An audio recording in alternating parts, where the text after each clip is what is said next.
Welcome back, guys. We've got an exciting matchup for you today. Spam Squad and Potato Boys. Potato Boys, probably one of the more loved teams in our European Challenger Cup series. Proxy QQ Dirgius adapting in the jungle, previously of i5, Suntouch, and Arrow. So should be an exciting matchup.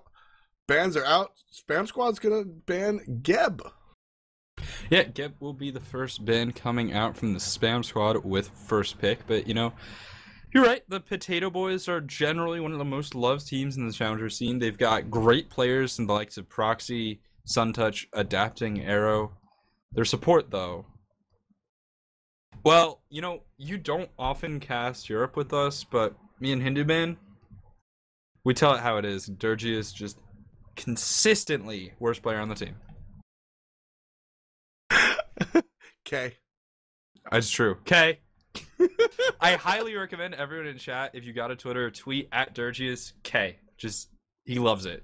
He loves the attention. It's been a long time running joke. Dirgius is actually, Dirgius is one of the, he's one of the newer people in the Smite competitive scene and really have just blended in and been a real pleasure to work with, both in casting roles, in television, in show roles, just really a consummate professional. So 10 points to the guys at Potato Boys for picking up such a character previously of i5, just like adapting.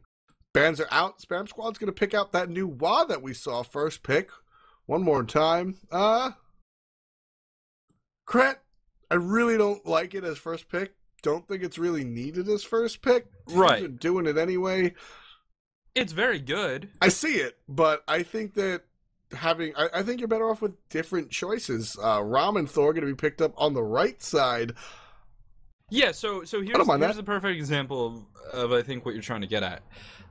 Geb is banned away by Spam Squad, but they first pick Nuwa, so they are banning that Geb away from themselves. Exactly.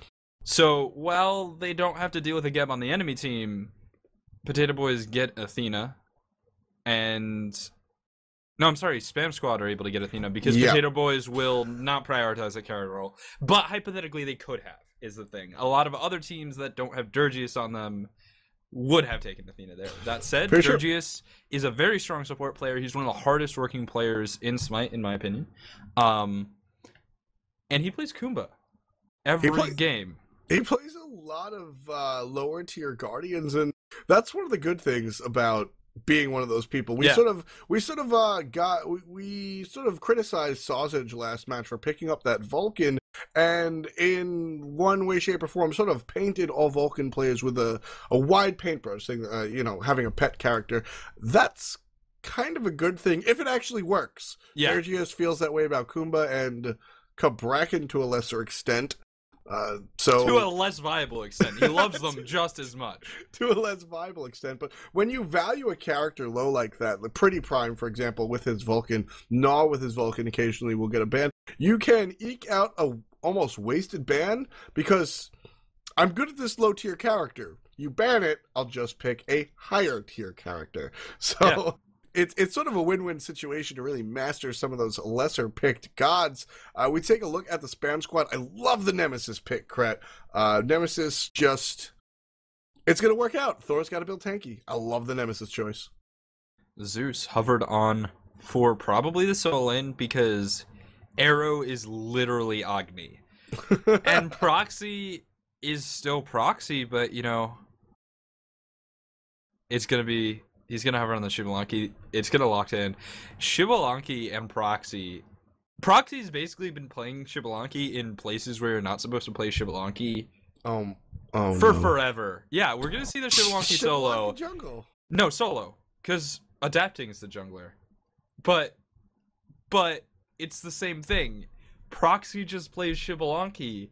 And you're casting, you're like, Proxy, don't play Shibalanki in that role. You can't do that. He doesn't belong there. And he's like, no, I'm gonna play Shibalanki in the solo lane. You can't stop me. Maybe Spam Squad can. It's still gonna be an uphill battle. Potato Boys are gonna be the favorite in this game. They're the second team. They're very strong. They are probably SPL caliber.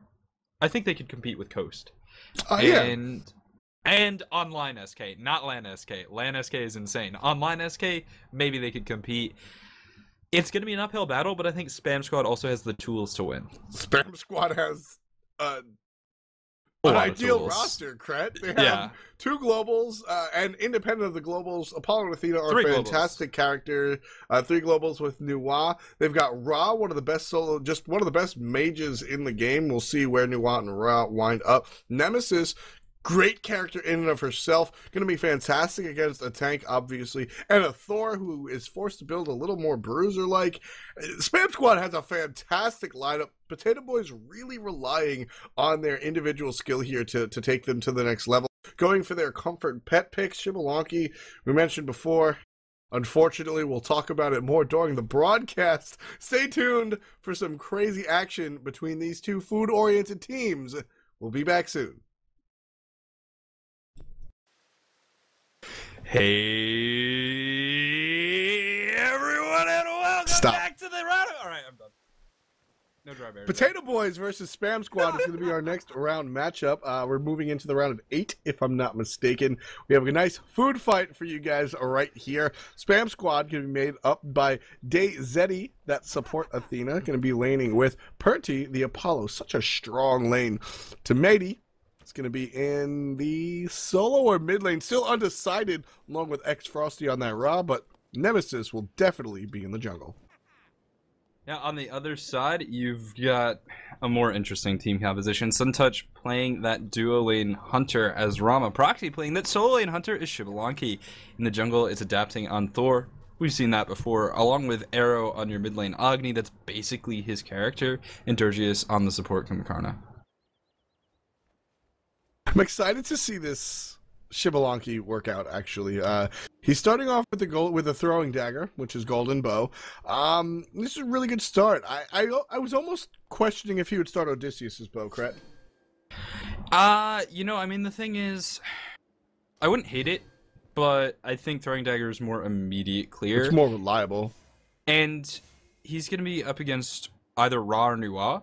So the chance of critting is actually really nice for him because he can turn a crit into a kill fairly easily. And Shibalonki honestly is decent lane pressure when he can stay competitive in terms of clear. That said, if he's against Ra, things could be difficult. If he's against an Nuwa, I think that could be a little bit more even depending on how Temate plays around his minions. Standard start out of both of the teams. Left camp go to Potato Boys. Right camps go to Spam Squad. Teams are finishing up their buffs and gonna make it to lane in the next couple of seconds. Taking a look, nothing really out of the ordinary. Good Agni dash onto the wave. And our game is underway, folks. Now on the right hand side, clearing their blue and being a little bit later to lane than their opponents are the Spam Squad. They will be able to get that uncontested, but adapting. Leaving lane already. He's not going to see his opposing solo laner at all, it looks like, and will be heading directly to steal the safe. Harpy, no, just going straight for speed at level 2.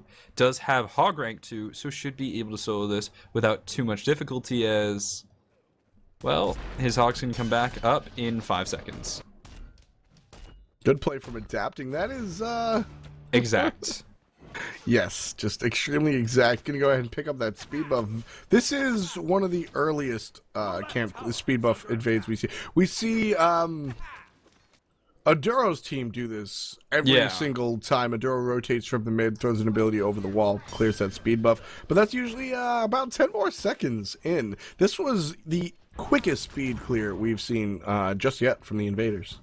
Right, and so the big difference is going to be the time that the speed buff comes back up. In terms of the experience that Adapting's getting, I want to call it fairly even, maybe a little bit less efficient because it's not shared, but it's close. The biggest factor is that speed buff respawn time is going to be at about 5 minutes and 20 seconds, usually downtime in the game, so maybe Potato Boys are planning around that respawn time, and they're already planning on an invade in 3 minutes. I do like that. Aggression coming out in the left-hand lane. Dirty is going to take a lot of his HP, but so is Apollo. Apollo, this support, level 3 each. Potato Boys dual lane, matching level 4s all around. So good start off for the boys in red. Definitely good start, but yeah, I mean, so Thor's going to hit level 5 fairly soon as he is taking a lot of farm. There it is, level 5. Where's the first ult? I'm thinking solo lane. I can see that. Solo lane set up. Oh, there it is. Going up in the air is the Thor, looking for Tomate on the new walk. Comes down. Under tower, finds the stun. Double tap confirms the backswing. Shibalanke ult used. Nuwa forced to ult. Overall, a loss for Potato Boys. I don't like that Shibalanke ult at all. Yeah, I don't know what the point was. Yeah, one of the nice things about the Shibalanke ult is how it can Mid impact lane, things right. like in the middle lane right now. Oh, he walked in the right path of flames. That's going to actually ensure his death. Big mistake. Now Divine Judgment out onto the Agni. Stunned out to remove the Retribution Shield. And that's going to be the enemy engagement. But yeah, Raw accidentally walked back into the path of flames and therefore had to stay in his heal. Solo kill coming out from Proxy. And now it begins.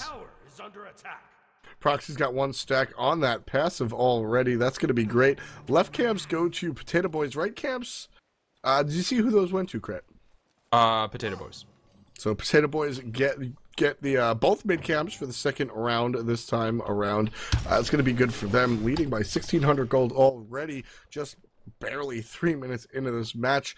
Going to the Gold Fury, don't think, nah, they're going to walk right past it. A little too early for that move with only 2.5 members over here. So Apollo's going to ult immediately on seeing the lane come in. Going to take a lap. He's going to head back into the jungle. He thought they were on Gold Fury, I think. But unfortunately, he stayed up in the air too long. Once he confirmed that they weren't on Gold Fury, he needed to head back to his lane immediately because now there's an Apollo in lane with enough mana for 1 ability. So Pertry on that Spam Squad Hunter is going to have to recall soon. That said, looking at his gold in hand, he needs only about 150 before he can go back for Devos, which he was planning on anyway. 4 minutes and 20 seconds into the game. Buffs are respawning. Speed buff for adapting probably will clear blue for Proxy. Remember that the Spam Squad speed buff comes up in about a minute. I actually like that ultimate from Apollo after you colorize Oh, mid lane adapting. So, a little bit of an aggressive trade. Actually, Snipe coming through and hitting arrow, but adapting with the global presence finds the kill. Adapting really made his name, as we said previously, of i5. i5 was a tenured team. Adapting was added towards the end of their career. i5 had recently split up.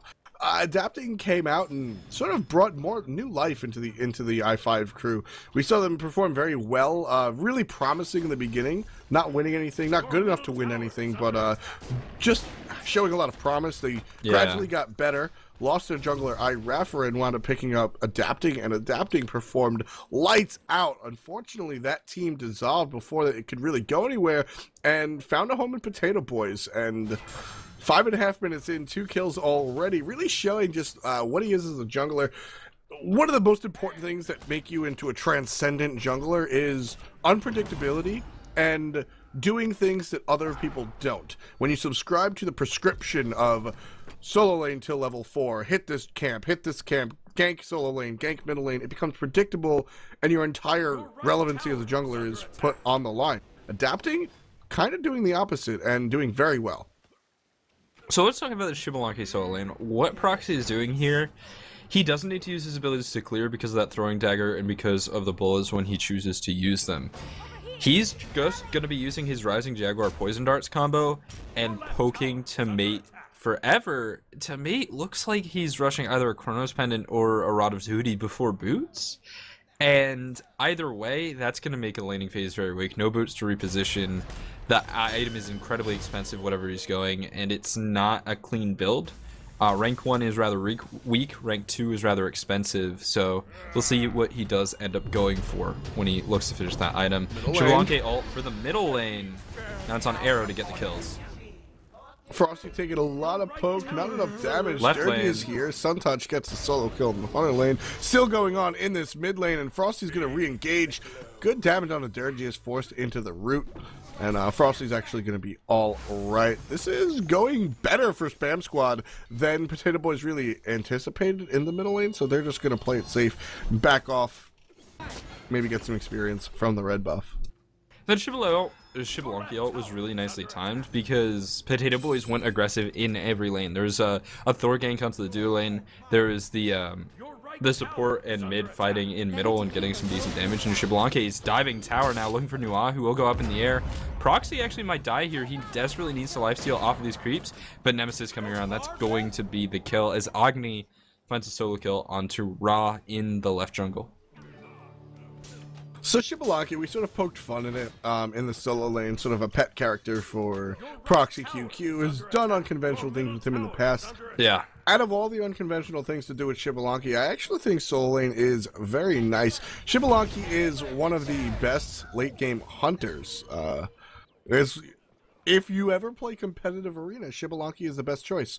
He has the most raw damage on his basics, just really powerful. Main problem is laning phase and getting out of it in the dual lane. You stick him up against a mage in the solo lane. If you can manage to clear, you become a beast as you rotate out finally. So I like the choice to shove him in the solo lane. Gold Fury gonna go to Potato Boys, and Pitre looking like he wants to kill himself, but a good stun and good ultimate coming out from Frosty could easily change this around. While Thor's up in the air, he's just gonna dash out, and now Dirgius trying to disengage for his team. Ross Snipe is down, Celestial Beam through the wall, not gonna connect with Arrow. So clean Gold Fury, clean escape. And that was a risky play, but it certainly worked out for the Potato Boys. They're all going to recall at the same time, giving up substantial map pressure across the map. So Gestord is making the correct decision, going for the speed buff. He should be able to get it in time, assuming his handling odds is up. If it's not, there it is. So gonna be able to grab speed and get away. When it comes to Xbalanque, he is the highest critting hunter because his steroid. We talk about steroids for hunters like attack speed or penetration, whatever. His steroid is 80 physical power. That goes directly into your crit, into the multiplier, and he crits the hardest. The only competition would be a gimmick build for On Her, making use of the 20% crit damage with his sands, which you don't do because you would have either no lifesteal or no attack speed. Mid camp's respawning. Left one's already underway going to Potato Boys.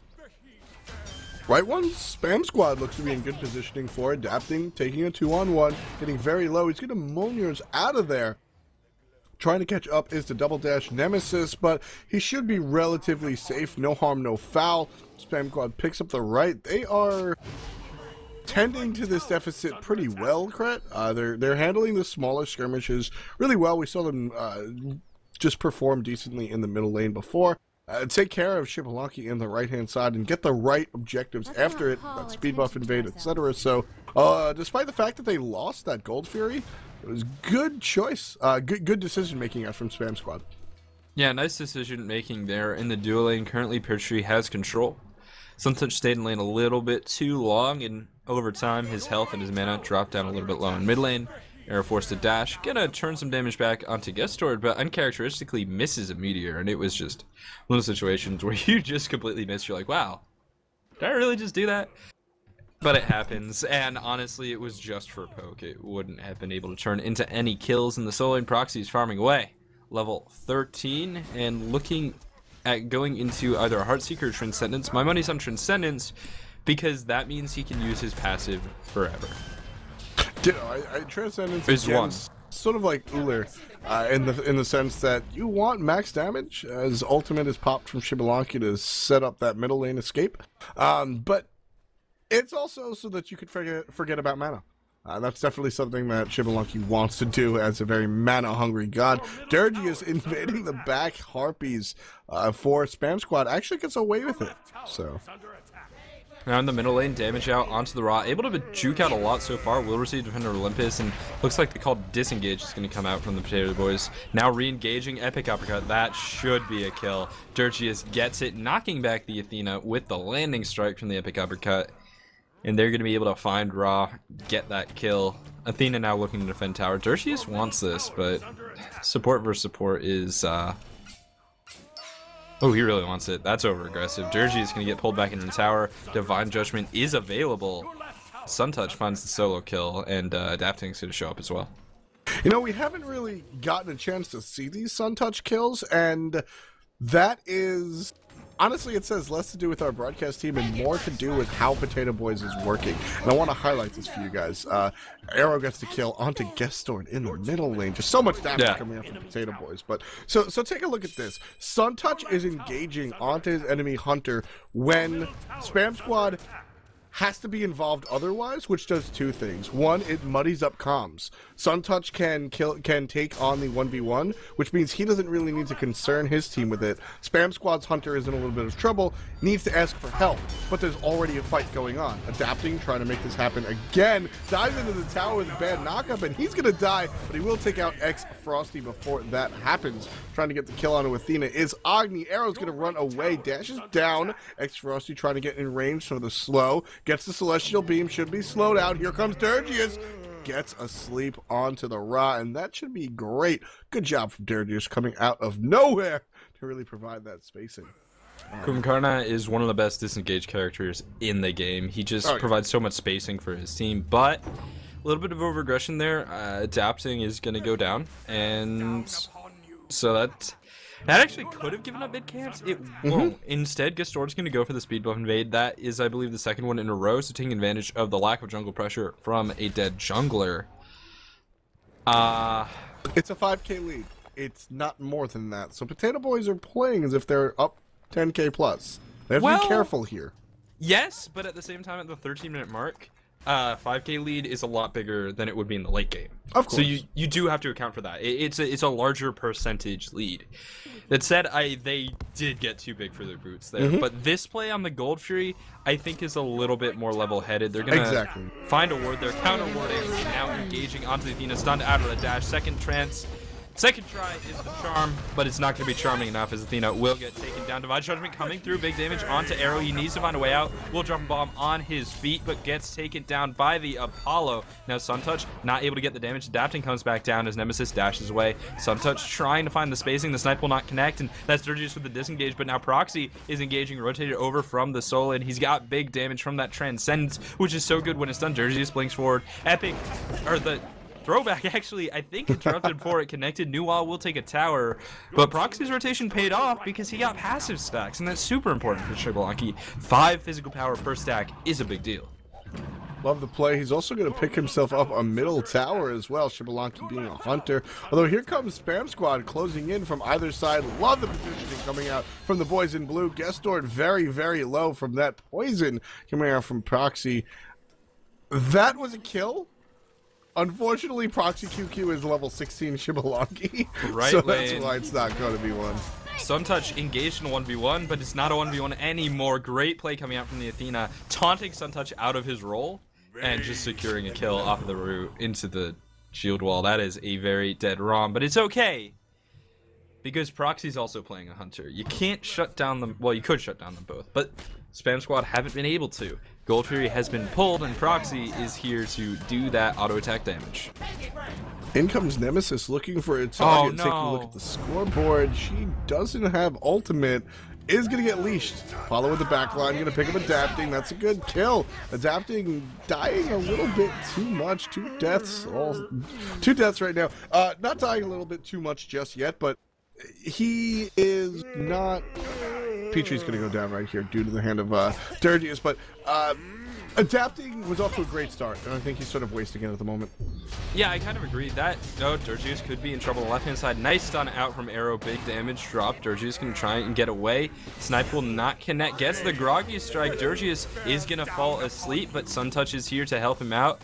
The Athena trying to aggress Dirgius. Will he be not able to get back up on the right-hand side of this engagement? Proxy finds a kill onto Nemesis, pinged out by his team. Nuwa is still split pushing. Can they pull the Gold Fury? They don't have a Hog 3. Athena's a little bit too high health. Proxy's just going to keep trying to get aggressive. Does land the slow from his poison darts, but I don't think he'll be able to get this kill. But 2 ADCs are very good at one thing, and that's the Gold Fury. They're going to heal it very fast. The question is, can Athena get the steal? She does have Hog 3, but she can't do that if she's already dead. Preemptive strike interrupted. Rom up in the air, but it's not needed. Gold Fury has been relinquished. We're just going to retreat off there. Arrow gets the kill onto Ra. To mate kills Adapting with the ult. Great play from the Nuwa in the solo lane. That's why you pick her.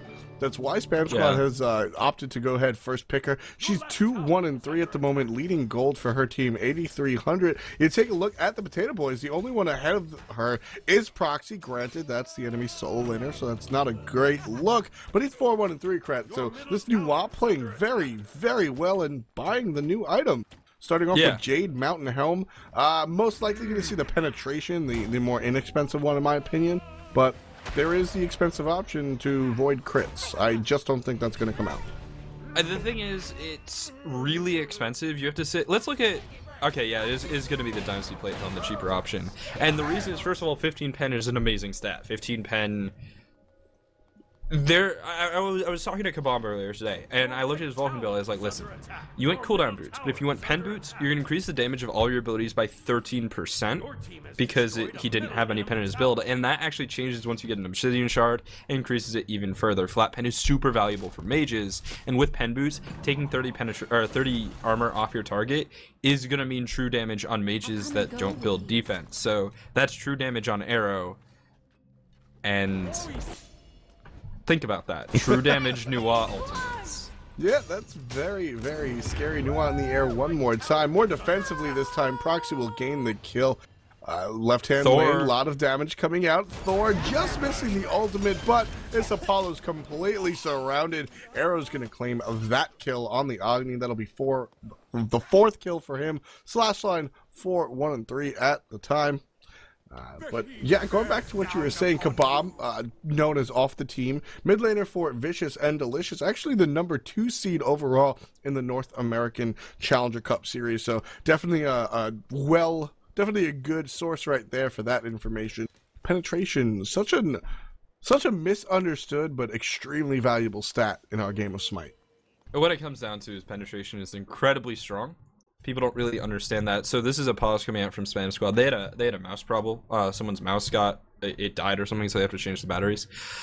Let's talk about this penetration really quick. So there's 2 big misconceptions. You could take this home to your own games and buy pen boots and kill kids because you do more damage. The first thing is penetration is incredibly valuable and effectively operates as physical or magical power because it increases the damage you do. If you're a level 9 Raw with Celestial Beam and you're aiming at a target like an enemy mage that has 30 magic protections, and you add 15 pens, so you compare cooldown boots to penetration boots, you're going to get the value of 50 magic power just for that 15 pen. The other thing is, as you approach reducing someone's protections to 0, the value of the penetration increases, aka the first, I think it's 50 protections will reduce a lot more damage than the next 50 will. It's essentially a curve, right? Yeah. I mean, I have this all mapped out and stuff, but basically, the closer you can get someone to 0 protections, the better. The trade-off is obviously you don't want to overcap. You can't bring people to negative protections. That would be completely OP. There are some games where that happens, but not this one. And so you don't want to go overboard. You don't want to be like, all right, I'm going to buy pen boots, and then I'm going to buy Spear of the Magus, then Dynasty Plate Helm, then an Obsidian Shard, then a Void Stone, and nobody's going to have protections, because while yes, you might do true damage to everyone, you're wasting stats. You have too much penetration, and it's not doing anything. But let me just pull up my little chart here. Loading the chart. All right, so 80% reduction is at 25 protections. So, or 20% reduction is at 25 protections. If you can take off that 25. You're increasing your damage by 25%.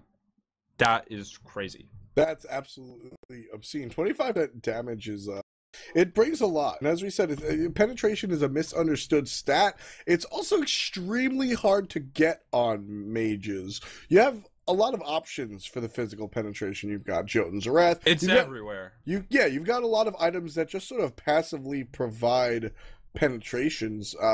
In the mage realm of things, you got Shard or Spear, folks. That's it. And you don't really buy both. It depends on your character. Do you have a dot? Buy Spear. Do you not? Buy Shard. With the addition of the Dynasty Plate Helm, as we said, it's extremely inexpensive, about 1,900 gold, give or take, 1,950, I believe. And it's just incredibly accessible. So yeah. It allows penetration boots on the stand, that along with your individual penetration item. And Dynasty Plate Helm, as Kret highlighted, you're just going to be doing more damage than if you would have purchased an item that gives you magical power. Difficult to understand, but at the end of the day, more penetration is good for mages because it's difficult to obtain. So I really like this pickup from Tomate. Better than what you might otherwise see here. You would see a Bancrofts or a power item. Maybe like to see that a little bit. Maybe like to see raw power before Dynasty Plate a helm. How do you like it in this third spot? Do you think it should be fourth? Or do you like it in the slot? I like it because I think it fills the same spot as Old Voidstone. But I just want to clarify exactly what I mean. Let's say your target has 25 protections, right? If you reduce that to 0, they're going from 80% damage taken to 100% damage taken. Right. Therefore, you're increasing your damage by 25%, by a quarter. That's what I mean. So going from 25 to 0 is a 25% damage increase. This is protections, 2% damage reduction. There's a very important conversion. In short, I can show you guys the math. I can show you guys the charts. Tweet at me if you are more interested. But basically, Pen's really good. You gotta buy it. And so Dynasty Plate Helm is super valuable. Let's talk about Voidstone. Voidstone used to be the best mage item in the game because it gave you protections, it gave you magic power, and it gave you 25 flat pen. With boots, that added up to 40 flat pen.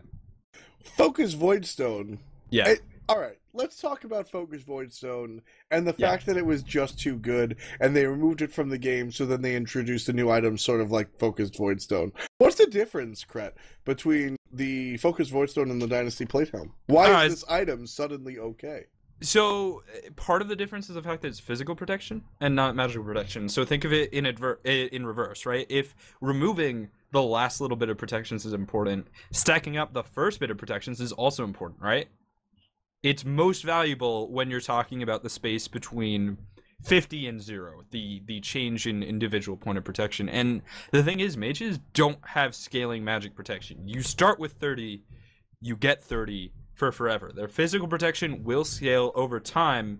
So Dynasty Plate Helm being physical protection is actually going to change things around a little bit. Voidstone was super good because it had 50 protections on it, I think. 50? Right. Yeah. And so you went from 30 to 80. At a Sov, you're at 100. 100 protections is 50% damage taken. That is...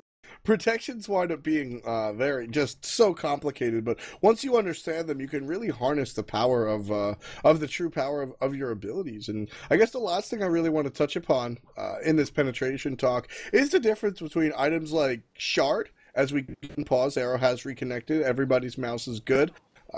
Shibalaki actually coming towards this middle lane around the Ra, sniffs it out. Gonna go ahead and back up. Great use of wards. Not going to be any problem, but quick note as we finish up the conversation on penetration. Percent penetration is applied differently than flat. So Titan's Bane and Shard actually are on a different table. That's why those items are so useful against towers. Yeah.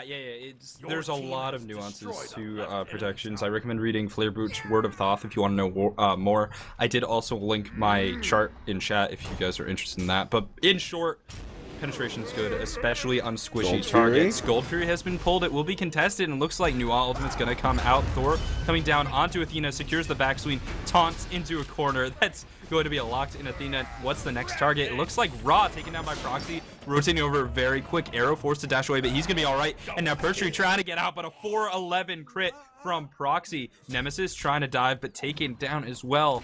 Proxy has a 10% crit chance, and I saw at least 2 in that fight.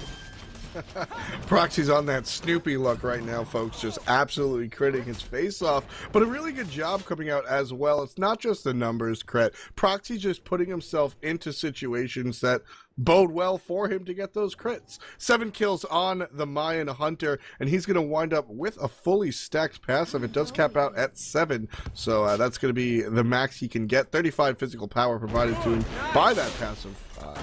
And just a great job overall from Proxy, really running his lane. 7, 1, and 6, leading all mid players. lane. Proxy, you're just talking about him. He's gonna get this kill. There it is. Miss like the final 4 auto attacks. It is always awkward to see that choke. We're like, I'm gonna kill you. Stop juking. Like, you can only juke into my archers. They'll kill you too. Stop juking. And then you get the kill. But it feels bad when you miss those autos, let's be honest. Gonna pick up his 8th kill of the game. Oh, misspoke. It is 6. That's the passive stacks at 6, so just 30 physical power, not 35. So 10 on Odin though. So my mistake on that. Production, you're absolutely garbage. Doesn't matter what you say. So we're gonna go ahead and fix that note. And that's but just absolutely good play coming out from Proxy. 8-1 and 6, leading all players with 11-9, about to be 12,000 gold. And Proxy just not giving up this fight. There comes the ultimate, able to use sprint and shoot with those basics from a long distance. Separate engagement is the jungler, and arrow in the side. He gets away from Proxy, gets away from Agni as well. Gets stored. Gonna be good by a bad ult from adapting. Now gonna try and continue the engagement. Adapting gets a really nice wall. Gets stored, will get turned around on and taken down raw on the right hand side of the fight. In trouble, Proxy. He's gonna get the auto this Proxy, time. On the left hand lane, Sun Touch is keeping Apollo under tower. Surrender vote has come out. Fire Giant has been started. Spam Squad knows they're done. That Fire Giant was going to happen. Nuwa could not contest. They did not have a Hand of the Gods available. Apollo is not able to rotate without giving up that tower. Spam Squad are gonna throw in the towel before they. What was their chance of coming back? I mean, it wasn't looking good. I mean, honestly, sometimes you just go up. Potato Boys are an extremely talented team, Kret. I really think that this is, you know, no disrespect to Spam Squad. I think that this was just a completely, it was just an outmatched team. Sun Touch, Dergius, Proxy QQ, Arrow adapting. 4 out of 5 of these players have had legitimate, real competitive experience. Proxy QQ and Sun Touch have played on Smite's largest stage, the launch tournament. These players are just tenured players that know what they're doing. Sometimes you have that, and I do want to say Proxy QQ 10-1 and 6 did run his lane completely, but for all intents and purposes, Tomati really just played well. 2-3 and 3. With an out-of-control Proxy QQ in the solo lane like that, you might expect to see 2-13 and 3. Just dying 3 times here, I think, is something to hang your hat on. And Spam Squad should really look to maximize their solo laner, because I think we've got a really good player in Tomati right there. Yeah, I mean, he definitely looked good. And so here's the thing. It kind of sucks to get up against a team like Potato Boys in the round of 8, blocking you out of the semis and out of sweet, sweet actual prizing, either cash or gems for 4th place. But if you want to win the whole thing, you're going to have to beat them at some point, or beat them by proxy, as in taking down the team who kills them. So Spam Squad going to go back to the drawing board. Hopefully they'll come back next week and learn from what happened here, because that's what it's about. When you're not winning in the Challengers Cup, you want to try and learn from the Challengers Cup.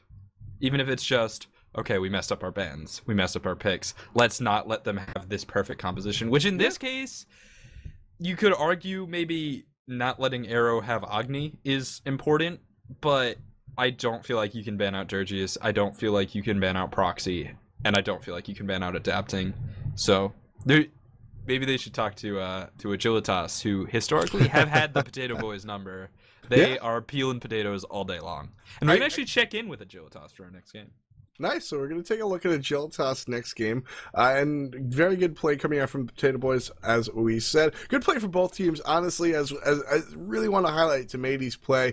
Really pay attention to him in the weeks forward. Still about 3 more weeks of play for this European Challenger Cup in the weeks going forward. But for today, we still have tons of good action for you. Moving on to the quarters, semis, and then, of course, the finals. For Kret, my name is F. Stay tuned for some more Smite action.